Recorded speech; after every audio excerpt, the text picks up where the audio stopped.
installé, c'est bien le tribunal de la télé. Votre rendez-vous sur People 24, hein, vous le savez, c'est le rendez-vous des téléspectateurs puisque c'est vous qui décidez du sommaire de l'émission. Et comment ça se passe? C'est extrêmement simple, comme je vous l'ai dit. Vous allez du côté du site internet de la chaîne, comme l'ont fait les téléspectateurs ici présents, www.people24.tv, et dans la rubrique casting autour de la table, vous allez le constater, ils sont là, fidèles au poste.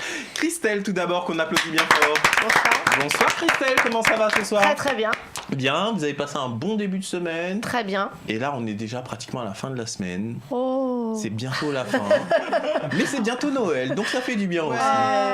Non mais c'est vrai que mine de rien, qu'est-ce que c'est attristant de voir la nuit qui tombe aussitôt à 17h30 quand même. 16h30, il fait déjà nuit. Ça, non mais on part en boîte de nuit. Il va falloir y avec des sapins. C'est déprimant, hein, Ouais, c'est vrai. Bon, heureusement, elle est là toute belle, regardez-moi. Oh ça là y est, elle là. s'appelle Aïcha. Un vrai soleil. Comment ça va, Aïcha? Très bien, ça va, merci. Aïcha nous prouve que c'est une mannequin, hein. Vous avez vu ça? Tout est Ah ouais, dress élégant. code.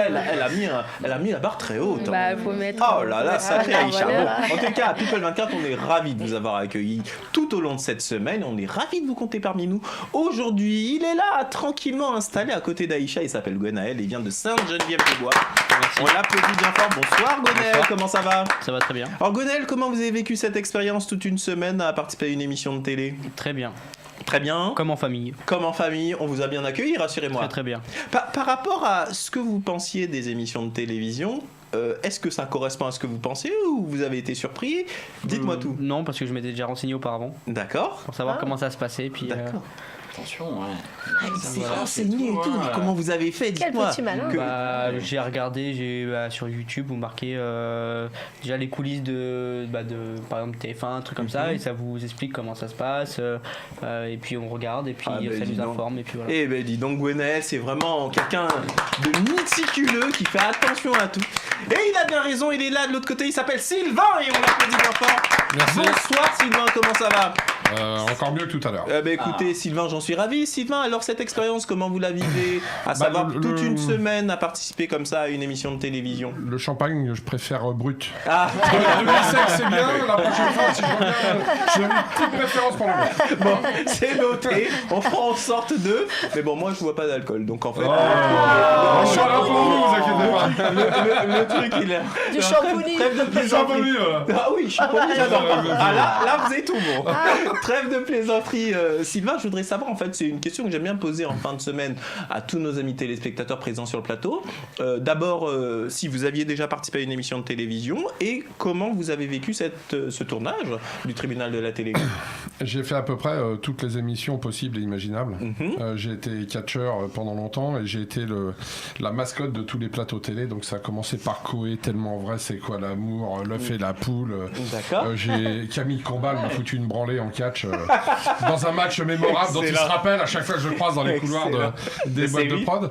Et voilà, et là, comme vous le savez, je venais par hasard. Et puis l'équipe, voilà, je savais pas tout à l'heure si j'allais rester ou pas.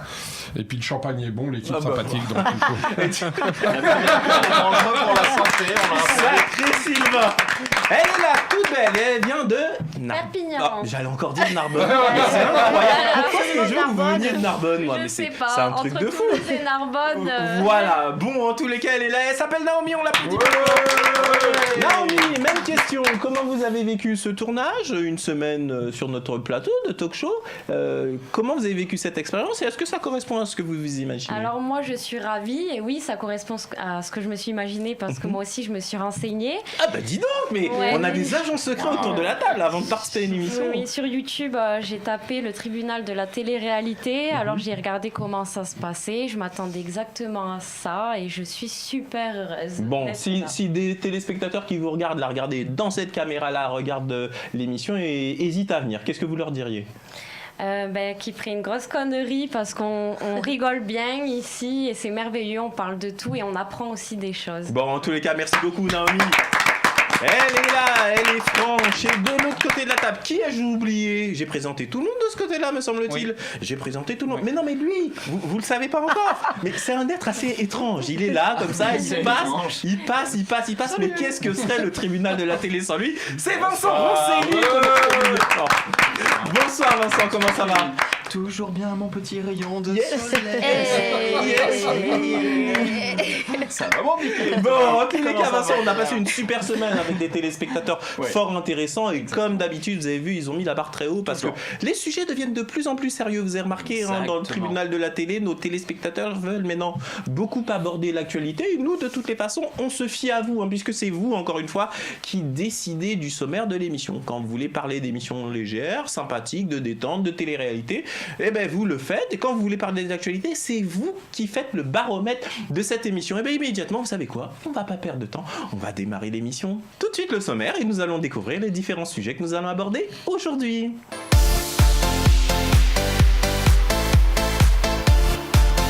Aujourd'hui, dans son audience, le tribunal de la télé va débattre des points suivants. La dépression après la notoriété. Les nouvelles stars sont-elles préparées au revers de la médaille ? Nous en débattrons avec nos amis téléspectateurs. Carlos Ghosn, le PDG de Renault et de Nissan, en garde à vue au Japon. Le rat dentiste, la nouvelle folie d'Internet. Nous vous racontons tout dans un instant. Zaven éliminé dans Les Vacances des Anges suite à une trahison. Qu'en pensent nos téléspectateurs ? Faut-il continuer à manger des Oreos de l'entreprise Mondelez ? Suite aux révélations de Greenpeace, nous vous expliquons tout dans un instant. L'excision dans certains pays. Aïcha, victime d'excision, témoigne dans notre émission. Du cannabis à la carte d'un restaurant, c'est ce que va proposer le restaurant anglais The Cana Kitchen.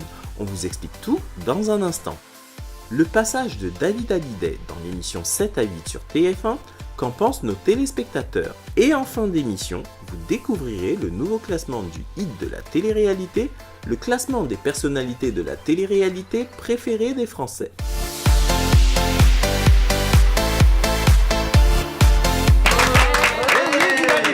Aujourd'hui, encore une fois, on va parler vraiment de beaucoup de choses. Mais étant donné que l'atmosphère est un peu chargée, que on rentre comme ça, on a travaillé toute la journée, on a besoin de détente, Vincent. On a besoin de détente. Alors on va regarder des chatons et ça va nous... Avec des chatons. Moi je pensais à nos amis chatons. Mais quoi, les massages c'est pas mal non plus. Bon, mais les là, chatons peuvent nous masser. vous pensez pas si bien dire. Tout de suite on regarde nos amis les chatons.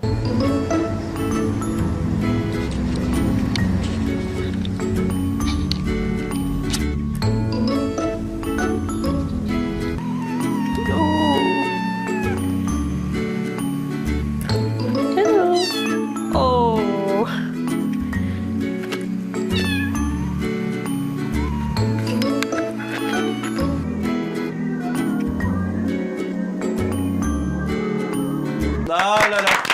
Mais que ça fait du bien, regardez-moi ça. Ça met de bonne humeur tous ces chatons, n'est-ce pas Vincent ? Oh, toujours, c'est tellement chaud. Bon, on va pas perdre de temps, on va commencer l'émission immédiatement. Un jingle et c'est notre amie Naomi, c'est parti.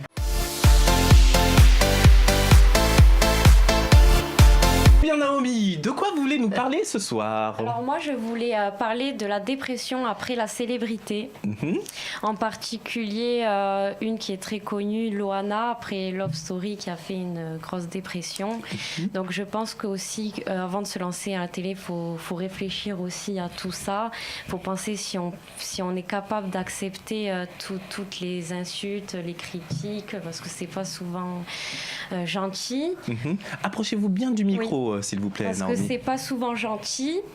Donc voilà, je voulais parler de ça. Eh bien, on va mettre le sujet à débat. Vous le savez, c'est vous, nos chers téléspectateurs, qui décidez des sommaires de l'émission. Alors justement, Christelle, regardez, que pensez-vous du fait que la notoriété engendre automatiquement de la critique et du coup, ça crée chez les personnes qui n'étaient pas habituées à cette notoriété une forme de stress, je dirais, de se prendre tous ces haters d'un coup. Et avant la célébrité, la dépression existe. Oui, non. Ça existe. Oui, Non, clairement, mais là, plus sérieusement, je pense qu'ils ne sont pas préparés à ce déferlement de critiques. Et je pense qu'il faut être bien entouré, familialement ou avec un agent. Ou, les amis, les personnes qui soutiennent. Et aussi des gens de la profession, parce que la famille, les amis ne savent pas dans quoi évoluent vraiment leurs proches. Moi, je pense que c'est peut-être mieux d'avoir un agent de confiance. On parlait hier de stars. Je vois Michael Jackson. Heureusement qu'il avait son agent qui l'a suivi depuis qu'il était petit, parce que je pense qu'il serait décédé bien avant. Hein. En l'occurrence, alors ce que vous dites, il y a beaucoup de gens qui parce que qui ses pensent parents ça. n'étaient pas à la hauteur. Hein. Pour l'aider. Son père. Alors, concernant Michael Jackson, c'est toujours le même dilemme. Hein. Certains disent, si son père n'avait pas été aussi dur, il ne serait pas devenu Michael Jackson. Si son père ne l'avait pas battu aussi. Ouais, exactement. Ça aussi. Mais en même temps, au détriment de quoi, il a pas d'enfance, etc. Et ensuite des accusations de pédophilie, etc. Compliqué pour au final apprendre qu'il était innocent et que le père du jeune homme qui avait lancé les accusations s'est suicidé. Enfin, c'est fou, quoi, juste pour faire du mal, et au final, voilà. Bon, quoi qu'il en soit, je vais m'adresser à notre amie Aïcha. Aïcha, vous voulez faire de la télé-réalité. Est-ce que vous êtes préparée justement aux critiques, et parce qu'il y a des gens qui apprécient, donc ils vont vous apprécier, mais il y a tout un tas de gens qui vont forcément vous détester, les fameux haters qu'on voit sur internet. Célébrité égale critique. Vous en pensez quoi ? Alors bien sûr, d'ailleurs j'en ai suivi pas mal de critiques. Je fais des photos, donc je vois des points positifs et des points négatifs. Je vois des critiques qui amènent à ce que, enfin des critiques qui me disent ce que tu fais c'est bien, mais tu devrais faire ça. En fait, c'est des critiques positives et il y a des critiques négatives. Moi, quand j'ai parlé de la télé-réalité, j'étais déjà prête psychologiquement, et puis j'en parlais avec mes parents, et tous mes parents, ils étaient totalement d'accord avec moi. Et mes amis, il y en a certaines qui étaient là, qui ne regardaient pas de la télé-réalité, mais qui me disaient, Aïcha, si tu fais la télé-réalité, je te promets que moi, je vais regarder la télé-réalité. D'accord. Donc moi, je suis totalement prête, je suis déjà préparée. D'accord. Pas peur d'écrire, même pas peur. Pas du tout. Bon, on va poser la même question à notre ami Gwenaël. Gwenaël, les critiques qui seront issues, si jamais vous faites partie d'un programme de télé-réalité, par exemple, puisque vous aussi, vous voulez faire de la télé-réalité, est-ce que c'est quelque chose que vous êtes prêt à assumer ?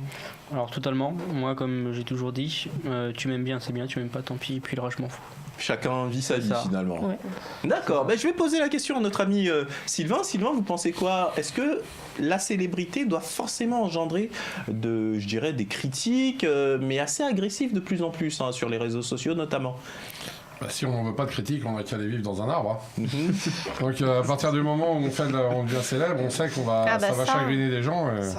D'ailleurs, j'en profite pour dire que 98 candidatures j'ai déposées aux Anges et tout ça, ils ont jamais voulu de moi. Ah oui. Alors là, je tiens à faire une réclamation officielle. C'est la ségrégation envers le troisième âge. Je suis désolé, monsieur. Donc sérieusement, vous aussi vous avez postulé ? Non, c'est pas vrai, non. Moi, pendant le coup, je suis rentré dans son jeu. Mais moi j'en sais rien, puisque vous étiez venu avec des personnes qui veulent faire de la télé-réalité, donc je me suis dit peut-être que lui aussi a candidaté. Alors Vincent, mon cher Vincent, la célébrité et les critiques. Ah bah oui, la célébrité et les critiques, c'est le jeu. Maintenant, Loana, ça c'est sûr qu'elle a pris cher. Maintenant, elle s'en remet, elle a perdu du poids, on la voit en force, elle est toute belle. Mais oui, c'est le jeu. Si on n'est pas bien entouré, ça c'est sûr que ça peut dégénérer. Maintenant, c'est le choix. Ils l'ont voulu aussi. Mais donc, en parlant justement de télé-réalité, puisque nos 3 téléspectateurs qui sont présents ce soir veulent faire de la télé-réalité, il y a quelques temps, je crois que c'est Jessica Thivenin qui a eu une pétition contre elle, carrément, pour les gens qui voulaient plus la voir dans des programmes de télé-réalité. Et je crois qu'elle a réagi de la manière un peu en rigolant, un peu en méprisant, mais en disant aux personnes qui la critiquaient sur internet, oui, mais vous avez pas de vie. Puis vous avez que ça à faire. Vous avez que ça à faire, et elle a dit, moi je vis ma vie et je continue. Moi, je suis totalement d'accord. Il faut vivre sa vie, ne pas écouter ce que disent les gens. Oui, attendez Aïcha, parce qu'on vous a pas entendu. Allez-y, je vous en prie. Je disais, c'est la raison de s'en foutre et tout, qu'elle vit sa vie et puis qu'elle s'en fout des autres. D'accord. Naomi, vous pensez la même chose ? Ah oui, tout à fait. Et puis elle est quand même passée par plusieurs chemins. Elle a bien réussi. Donc je pense qu'au lieu de critiquer, il faut regarder déjà son parcours à soi-même et après ils pourront critiquer. Mais voilà, ce sera la conclusion de ce débat. Chers amis téléspectateurs, n'hésitez pas à réagir. Vous avez le hashtag qui s'affiche actuellement au bas de l'écran. Tout de suite un petit jingle et nous continuons nos débats dans le tribunal de la télé.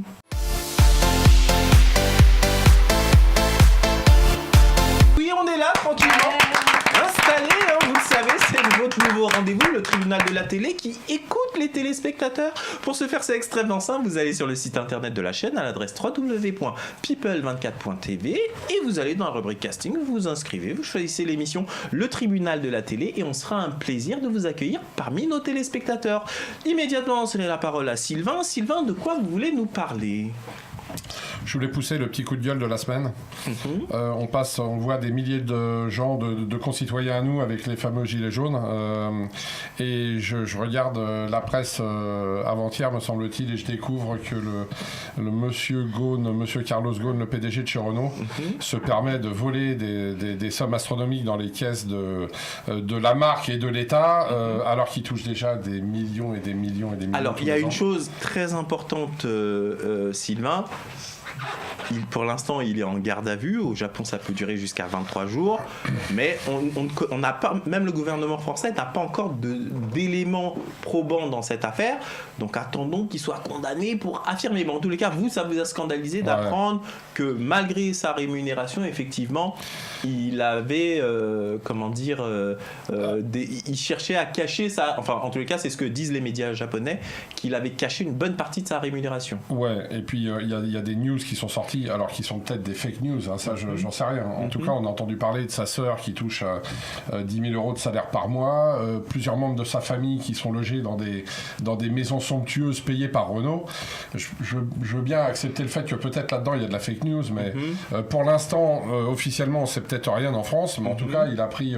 déjà, c'est bien que ça lui soit arrivé au Japon, parce qu'au moins, il fait 20 jours de shtar, ce qui ne serait pas arrivé en France. En France, il aurait été mis dehors tout de suite, on l'aurait mis dans sa résidence privée, il aurait été tranquille. Donc déjà, au moins, là-bas, il se retrouve avec les cassos enfermés pendant 20 jours. Déjà, ça va le détendre pour un mec qui a l'habitude d'être tout là-haut, mais ouais, tout ça me navre. Quand on voit que tous nos concitoyens sont sur le bord des routes pour se battre pour 100 balles, et qu'on voit ça à côté, je suis proprement écœuré. Bon, mais en tous les cas, dans le tribunal de la télé, vous pouvez parler de ce dont vous voulez. Je voudrais entendre Vincent sur ce point, à savoir, est-ce que vous avez suivi cette affaire, hein, Carlos Ghosn, qui est donc en garde à vue au Japon. Alors... Et on apprend qu'effectivement, sa rémunération... En fait, c'est la partie de la rémunération au Japon, de Nissan précisément, qui aurait été, je dirais, masquée, en l'occurrence.